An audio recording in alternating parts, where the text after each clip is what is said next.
300 लड़के को लेके रात को मारने आते हैं सौम्या को, कुछ हो जाए तो जिम्मेवारी लेंगे ये लोग? जैसा कि आपने देखा कि सौम्या पोखरियाल जो कि नेपाल के रहने वाली है, खेसारी के टैटू गर्ल के नाम से जानी जाती है। जी हाँ दोस्तों, ये वही सौम्या पोखरियाल है जिसको आजकल खेसारी की टीम मारने की धमकी दे रही है, जिसको सौम्या पोखरियाल लाइव आकर के खुद बताइए। तो चलिए आगे सब कुछ आपको बताएंगे कि किस लिए मारना चाहते हैं खेसारी लाल यादव की टीम सौम्या पोखरियाल को। चलिए उससे पहले अगर आप इस चैनल पर नए हैं तो चैनल को सब्सक्राइब जरूर कर लीजिएगा। चलिए बिना समय लेते हुए इस वीडियो को स्टार्ट करते हैं।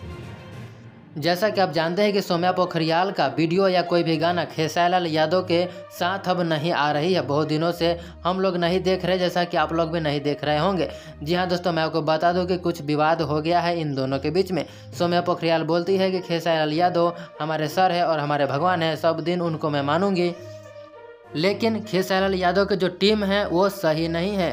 खेसारी लाल यादव की टीम जितने भी है उनको सही नहीं बताई है सौम्या पोखरियाल, और बोली है कि काफ़ी ज़्यादा धमकियाँ देते हैं खेसारी लाल यादव की टीम। दोस्तों आपकी क्या राय है कमेंट में ज़रूर बताइएगा।